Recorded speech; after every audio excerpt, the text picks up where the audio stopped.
Ladies and gentlemen, welcome to Tark Talks, a show so inconsistent in its upload schedule you might confuse this channel for the irate gamer. No shade. On this show, we go through a few of the stories that happened over the last month, I give you my light opinions on them, and then we move on forever. And in the spirit of moving on forever, let's do the opposite and revisit a story from a couple months ago. Interspecies Reviewers is back in action for an official North American release. Some of you may remember Funimation hosting the show with simuldubs, then unceremoniously bringing it to an end after only a few episodes. At that point, things went a bit silent. Funimation felt the show didn't fully align with their brand and that maybe the content pushed things a little further than they were comfortable with for their platform. With no news, people had assumed Funimation was just sitting on the license and refusing to do anything with it, but it appears that is simply not the case. Given the legal work that goes on behind the scenes when publishing a show, it makes sense that maybe it was going to take time before we heard anything. And here things we have. Critical Mass, a division of Right Stuff Anime, has acquired the rights to the show and has announced a Blu-ray release of the complete Season 1. There's been no statement as of yet about the English dub, but I feel it's likely not coming. The English dub of the show probably still belongs to Funimation, and I have strong doubts that Right Stuff Anime or Critical Mass is particularly interested in spending the cash on seeing a decent quality dub of this rather niche yet very controversial show through to completion. I have reached out to them looking for answers on this, but at the time of recording, not even they quite know what's going on yet. But it is what it is. At least the gears have turned. Some progress has been made and the West hasn't been completely left in the dark for an official release. This seems like a smart show for Right Stuff and Critical Mass to pick up too, as the controversy alone will guarantee some free advertising and additional sales.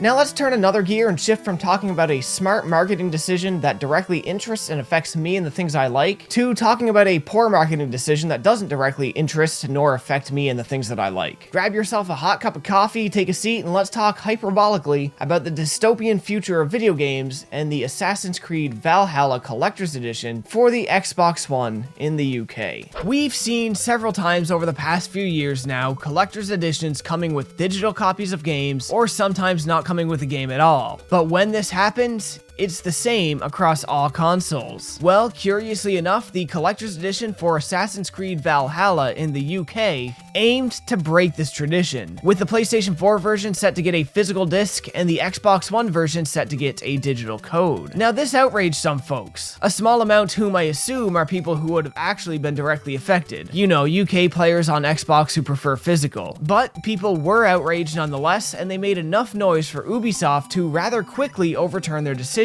and start including physical copies with the Xbox version as well. Now I joke that I'm not directly interested in this story, but I am interested insofar as I feel it confirms a lot of what we already believed about the differences in gaming landscapes between platforms, and where gaming as a whole could be heading. I don't pay too much attention to what's going on over on Xbox, not because I dislike them or anything, I don't, but because I simply haven't felt like I've been given much of a reason to pay attention to them these days. But when the market analysts for Ubisoft determine, foolishly or not, that it's a wise decision to not have parity between what they offer each console, I feel it speaks volumes. That decision didn't just occur out of the ether, it wasn't just based on nothing. Xbox players by and large seem more ready and willing to embrace the seemingly inevitable future of all digital gaming. And though Ubisoft couldn't quite get away with it this time, this won't be the last attempt, and part of me believes that each subsequent attempt will see more and more success, eventually leading to this practice being extended to all platforms and becoming the norm. This is something I do feel is inevitable, but I really don't want to see it happen in my lifetime.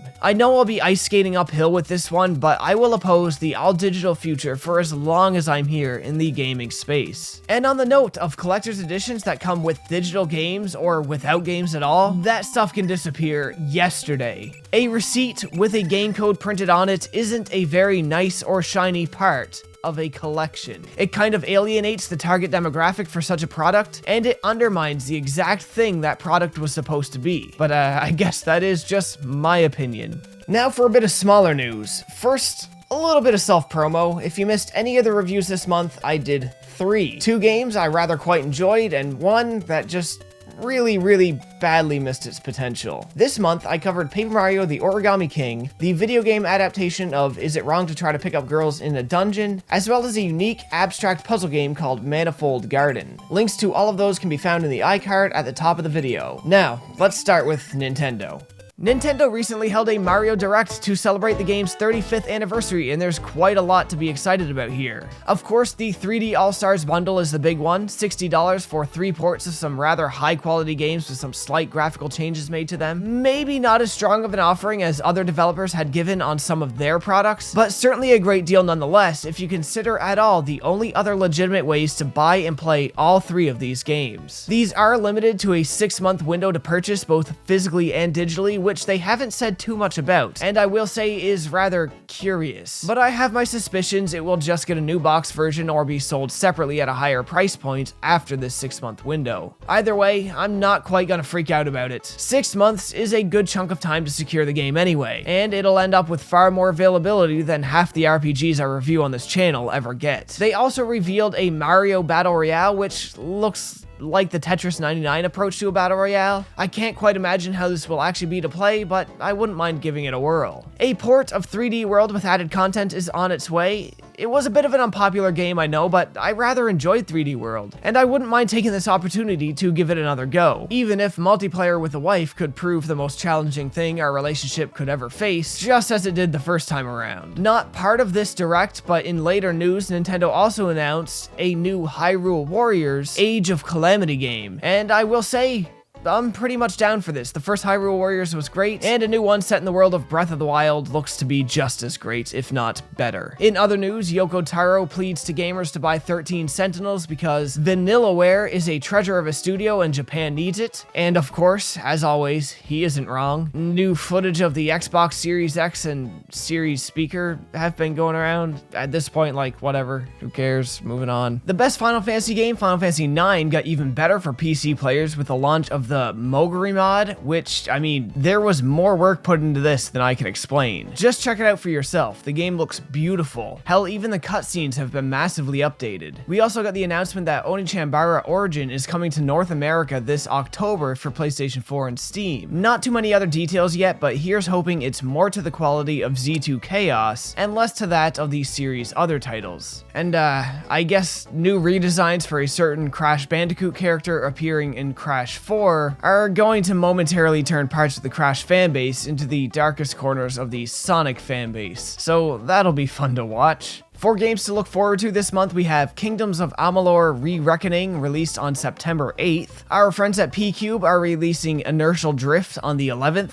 Earth Defense Force 5 is getting its PS4 physical release on the 18th. 13 Sentinels Aegis Rim is coming on the 22nd. Genshin Impact is coming towards the end of the month on the 28th. And Umihara Kawase Bazooka is releasing on the 29th. I'm still rather curious about that one. This month I want to recommend this old video on non-Euclidean worlds in video games. I made a fair amount of reference to the brilliance of the non-Euclidean world designs in one of the games I reviewed this past month, Manifold Garden, but didn't really take the time to fully explain much of what non-Euclidean meant for those who might not know. So this month, I'm gonna send you out to do some homework. Really, I know the video is educational in manner, but it's wildly fascinating, so check it out. Now let's get back to the stories. I don't have too much for this one, but the Japan Game Awards is coming up soon. Though I don't generally care too much for award shows, I do like seeing the results and speeches and stuff, just to see hopefully deserving people with smiles on their faces. It's usually a pretty high-profile time for new announcements as well, and always makes for a fun night or a cringe-inducing one, which can be fun in its own way. One of the biggest awards anybody can win at a show like this is the award for Best Game Designer. Sure, that might not be the one the public pays attention to the most, but it carries a lot of weight with it, as it is a designer's peers in the industry who choose who the award goes to. This year, on the judges panel, we have somebody I hold in very high regard. Somebody we already mentioned here once today. The man himself,